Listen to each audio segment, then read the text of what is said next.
It's recording. Okay, great. Hi, everybody. This is Zen Honeycutt from Moms Across America. And there's not two Zen Honeycutts, but Anne's logged in as me. Anne, say hi to everybody. Hi, everybody. From Wisconsin. And Anne does our graphics. She's fabulous. And we have Robin with us today from Illinois. Hi, Robin. Hi. Nice to meet you. You too. And how long have you been involved in this movement? Oh, a while, actually. A couple years? Yeah, I mean, I didn't get very involved until recently, but I met Jeffrey Smith in 2012. Okay. Whenever Genetic Roulette came out. Great, awesome. He was here in Schaumburg promoting it, and he had a table at I forgot, I think it was the Health Freedom Expo. I think that's what it was. Anyway, so I helped to man the table, and that was how I learned about GMOs. Thank you for volunteering, and a lot of us know about GMOs because of Jeffrey Smith and his crew. So big shout out to Jeffrey Smith and the whole team that makes that happen. We love you. And we have Happel here from Virginia. Hi, Happel. Hi, Annapolis. Oh, sorry, Annapolis. Right. Okay, Annapolis, Maryland. Right. Yes. Beautiful little town. I got to visit there last week. She hosted me when we went to Washington, D.C. and the Green Fest and got to meet your Green Women's Group, which was incredible. Everybody should be a part of a Green Women's Group. It was so awesome. That's great. And we talked about green camping. And then I also shared about GMOs and glyphosate, and it was a very meaningful conversation. So thank you, Happel, for hosting me. Yeah, it was great. And we have Elaine Michaels on from Iowa, and we can't see her right now. She's got internet issues, but she will let us know if she has some questions through the chat box, and we'll be in communication with her. If you are watching this later on, thank you for watching. We know this is a busy time. It's dinner time and bedtime for people all across the country, but this is really important, and we want to thank you for taking the time to find out more about our toxin-free town campaign. This is a national toxin-free town campaign. It's already happening, and we believe it's going to be happening no matter what, because we are tired of being poisoned by toxic chemicals that are being sprayed, not just on our food, but 54% of glyphosate is sprayed on our streets, our sidewalks, our parks, our neighbors' backyard gardens, our schoolyards, our playgrounds, even on parking lots. It's being sprayed all over the place. And here in Orange County, 250,000 pounds a year of pesticides and herbicides are sprayed, and 75,000 pounds of that is glyphosate alone. And so we are very concerned about the amount of toxins that are being sprayed in our communities. And today we're going to talk a little bit more about what we can do about it. But before we jump into the steps that you can take for your town, I want to do two things. First of all, I want to go around and ask, has anybody already started, and you don't have to tell the whole story, but just say yes or no, and maybe like where you're at. Have you already started trying to sort of initiate getting your city council or your schools or anybody in your area to stop spraying Roundup and toxic chemicals? Has anybody started that? I kind of started a conversation with the park system here, and I talked to somebody that I know that I met at the dog park, and he is going to find out who I can get in touch with about spraying out there. And he was the one who was filling up his tank with water instead of glyphosate when they made him go out and spray. So really interesting, because he knows. He knows. So I actually had my Moms Across America t-shirt on when I was at the dog park, and that initiated the conversation with him. So it's pretty awesome. I love that. That is wonderful. Fantastic. And thanks for doing that. So here you go. That's a great example that you just start talking and connecting with people at the dog park or at the school or at the playground. I don't know who you're going to be talking to at the dog park. You just never know. And everybody at the dog park loves their pets. They will do anything for them. And poisoning them with Roundup is not at the top of that list, right? And they will do something about it if they know, especially once they have a dog that gets a tumor, which oddly enough looks just like the rats with tumors, right? Well, I don't know if you remember me telling you, my friend who had no idea who let his dog lay in his gravel driveway, and he said, Ann, I'm only spraying it on the driveway. And they said, look where your dog's laying, and his dog had tumors on his legs. Oh. So, Yeah, so I These talk, dogs cannot read, and they can't make a choice about it, and they're just as precious and as amazing as our kids and our family members, and they do not deserve to be poisoned. So in addition, it's also been found by scientist Anthony Samsel in our dog food in Purina. So that's another aspect that we have to look at, taking glyphosate out of our dog food, but and our dog parks. So anybody else, have you started? It's okay if you haven't, you're here to find out about it. Have you talked to anybody at your town about getting rid of spraying Roundup? No, not yet. Okay. Well, I have as far as like participating in the 4th of July parade, so that's why I'm here to learn more. But what I've been talking about is food, and I've been teaching people how to know whether it's genetically engineered or not at the grocery store, and what to look for in the crops and that kind of thing. Great. Well, and that is a huge place where a huge source of glyphosate and toxic chemicals are genetically modified foods. 80% of genetically modified foods are engineered to withstand glyphosate alone, Right. or glyphosate-based herbicides, which include a lot of other toxic chemicals. So thank you for sharing about GMOs. We are, of course, always very vigilant about our food and about sharing about GMOs wherever we go. Okay, and so then the other question is, before I get started, what particularly would you like to know on this call tonight? Well, it's supposed to be about strategies, so I just wanted to. I had no idea what I was going to see, so I just wanted to. You want to know more about how to do it, how to get the time? Yeah, and what you do at the parade, what you suggest to do it. Oh, and the parade. Okay, great. Okay, awesome. We'll talk about that. Anybody else? I just would like to know, like if there's a kit or a set amount of documents and how to approach, our city officials. I think those are questions a lot of people would have. So I'm going to be speaking for people like Robin, who don't know that much about us. How do they go about starting the action? Okay, great. Awesome. I'll answer those questions. And Happel, did you have any particular ones or just finding out more? Yeah, just finding out more. I mean, that's exactly what Ann said. And I guess, walking around the neighborhood, when I'm walking my dog, I have put some door hangers out. And my next mission is to put the door hangers out with the event, the Moms Across America event, the 4th of July parade event on there, announcing that. So people go on the website and look for that and find it and can sign up and get involved because there's a lot of people spraying pesticides, and I have to they have a little marker on the lawn that says keep your dogs off. And so I want to target, especially those people, just to let them know. Because I think a lot of it is just people just don't know. They just don't know what they're doing. You're right. Now, so when you're taking your dog for a walk and they go walk on somebody else's lawn that is just sprayed pesticides, that's a whole nother area of concern. Yes. Right. Totally get Right. it. And my mother-in-law, she said she used to spray her lawn and noticed there weren't any lightning bugs. There were no more lightning bugs. That's just one of the things that there's no more of. Yeah. And so she stopped doing it, thank goodness. But yeah, it's just how to go about it, how to approach, and if there are particular forms that we can download with those bullet points and things that we can mention to our city officials, and specifically what city officials we should go to. Okay. Okay, great. All right, so we'll get started. I do want to address one other thing before we get started, which is that many people may have heard that I don't know exactly what it stands for, but the JMPR, which is in the EU, has classified glyphosate as not likely to be carcinogenic, not likely to be carcinogenic, thank you, through diet. Now, this does not mean that glyphosate is not likely to be a carcinogen, okay? They have deemed it not likely to be a carcinogen through diet. The IARC, which is a branch of the World Organization, did deem glyphosate a probable carcinogen, and that was through lab rats and through occupational use.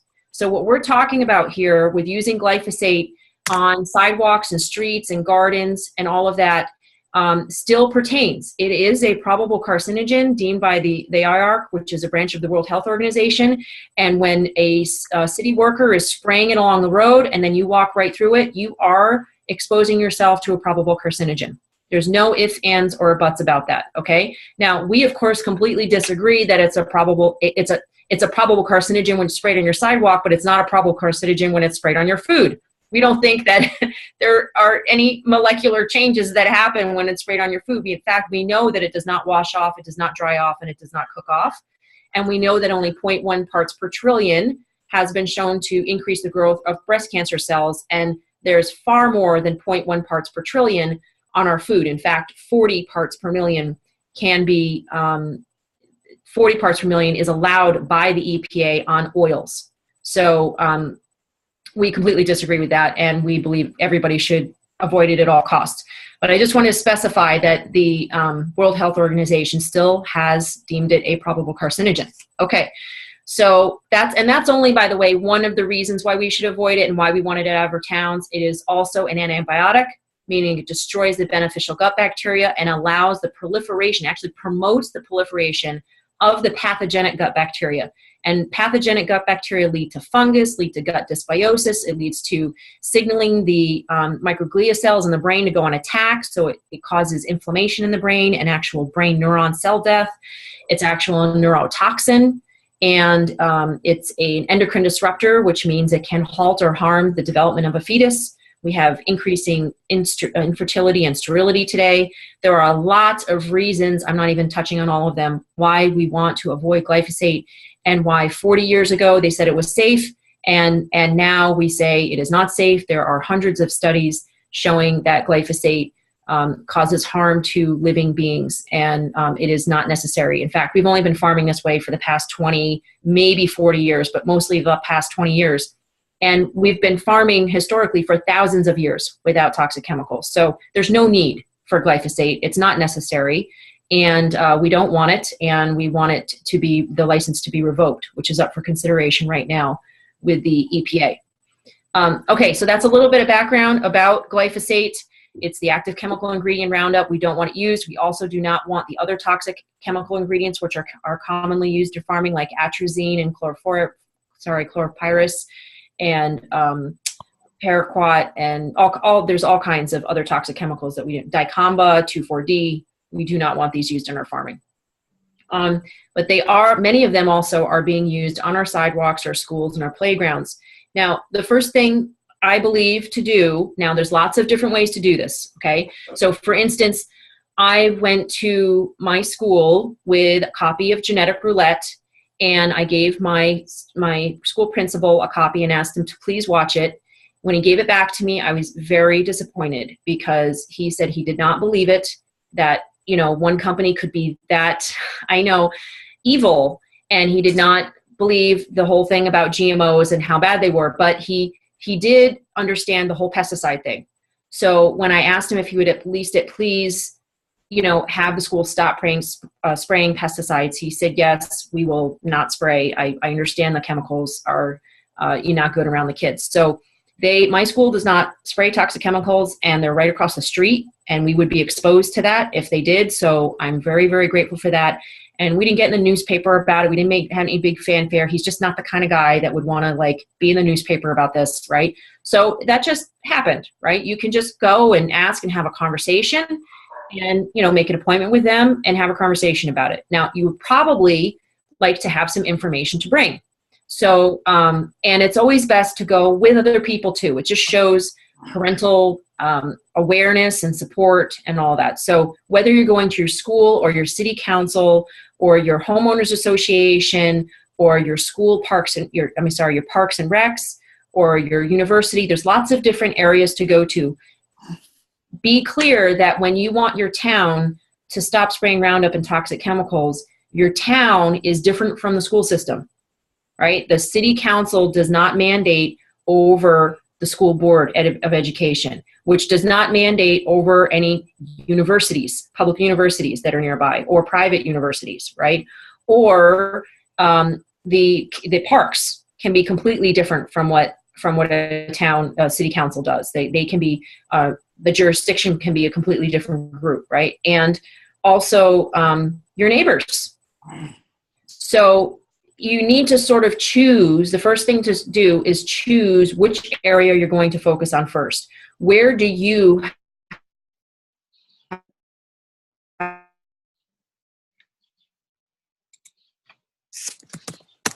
most connected with people in their schools? And then they went to city councils. In Maui, they went directly to the city because they didn't want the roadside spraying anymore. And Maui has stopped spraying glyphosate and Roundup on their streets. It's really fantastic. There's just an article out in Time today about it. So just first of all, ask yourself, where are you most connected? Because it might be your homeowners association, right? Or it might be your city, or it might be a school nearby, or a preschool would be fabulous to have them stop spraying, right? So just ask yourself what matters most to you, what are you most concerned with, and start there. And then gather up some buddies to do this with you. It's really important to have, you can call them a team, you can call it a group, you can call it a committee, whatever you want. Have a couple of people that will go with you.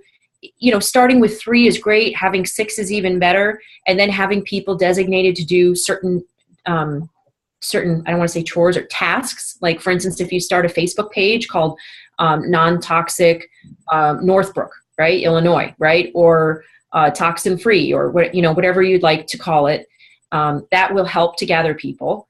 And you might want to have 1 or 2 people in charge of that, right? So they know that that's their responsibility. And here's the role as a leader. The role of a leader is to cause other leaders, right? It's not to do everything ourselves.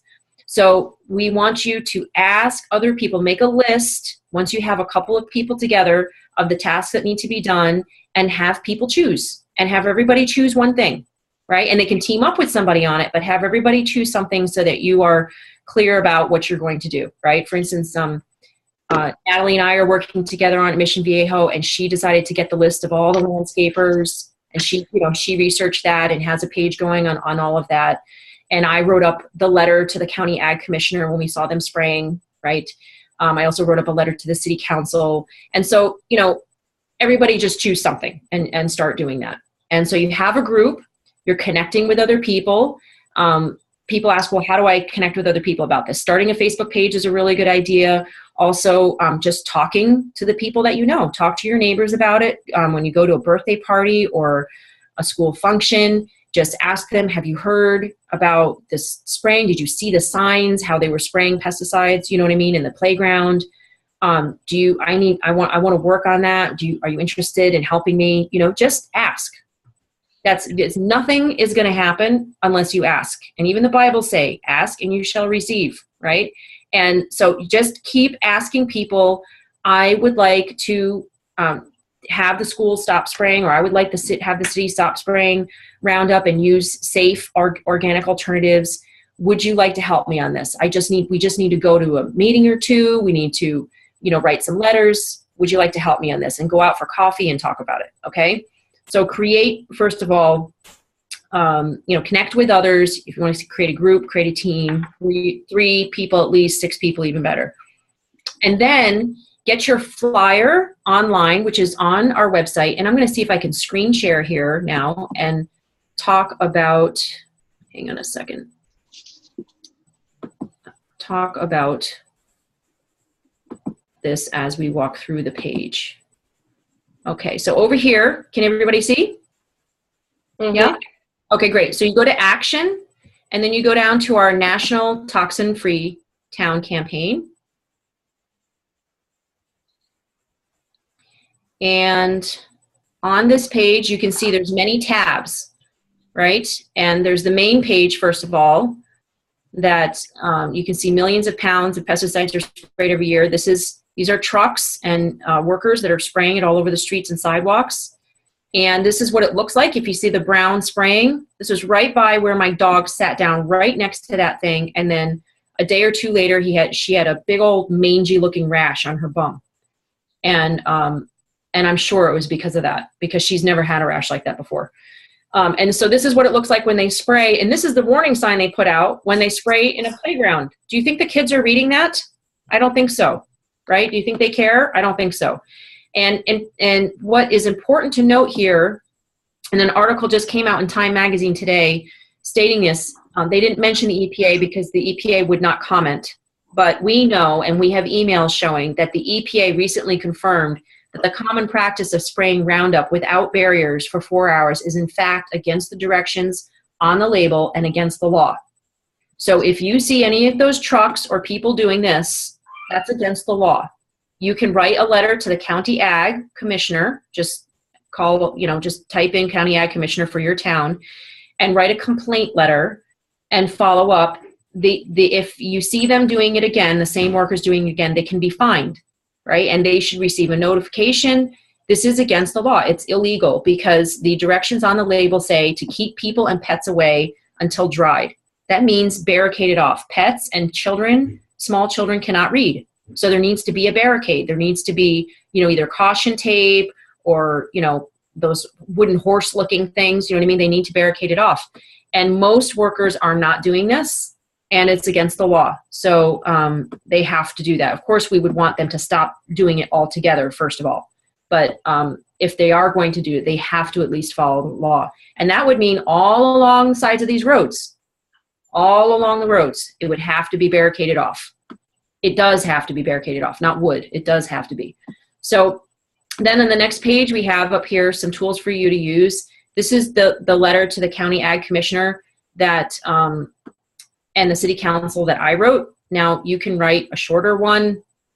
If you want, you can use some points in here. Here's some information about pesticides and glyphosate.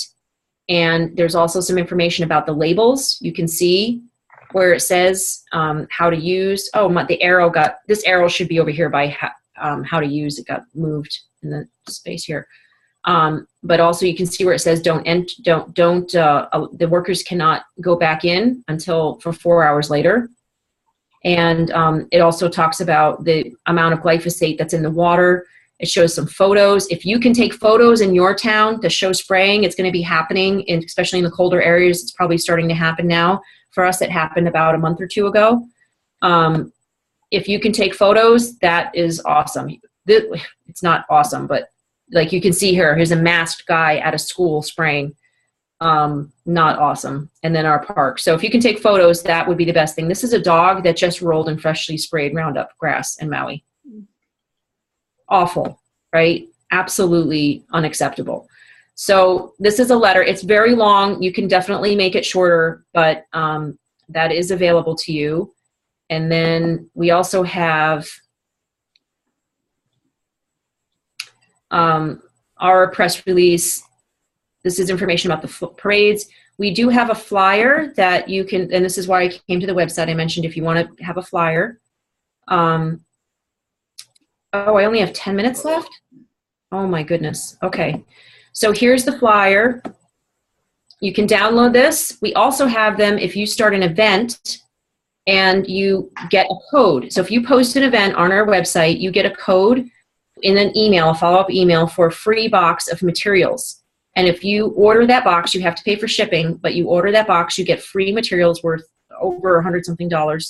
You will get this flyer, which is very good to bring to city councils, homeowners associations, school boards, and city council members because it's got lots of color, pretty pictures, and all of the essential information that you need to present. You could even just read this in front of the city council, right, and to present important information.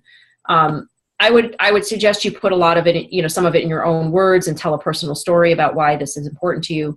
But this is definitely some of the most important information that the most important information that you could relay about glyphosate. So that's available to you as well, the flyer. And then I will touch upon the parades as well.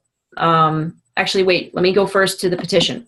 So once you've connected with other people and you've downloaded your flyer, you make an appointment to go, you can make an appointment to your city council members, or you could do a petition first, right? You can email and call your city council members. You probably won't get through right away, and do a petition, and you can just cut and paste this petition and customize it for your town.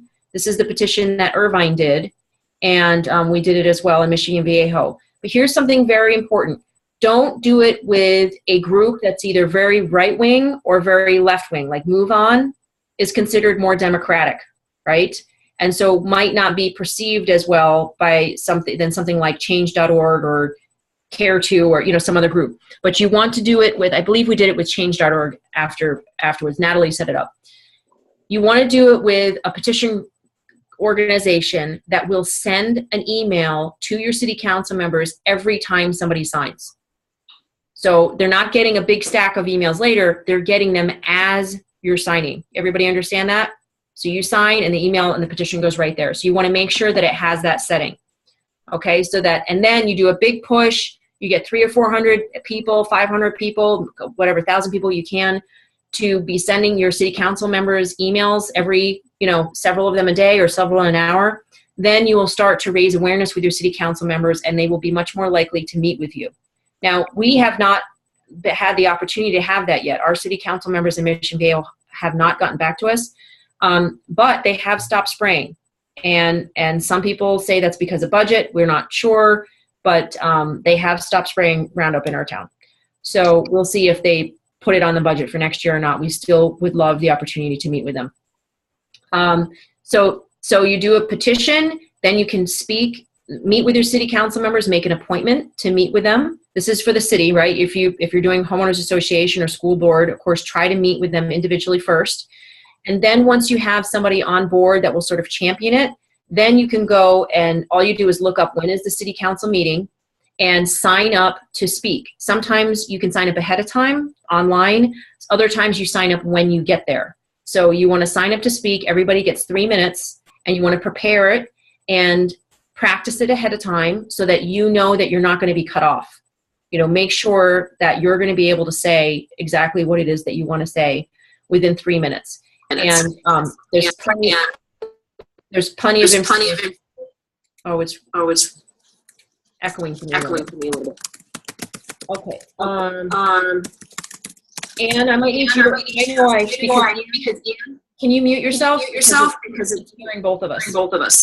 And it's echoing. Thank you. Okay. So you go and you speak at your city council and make sure to bring solutions.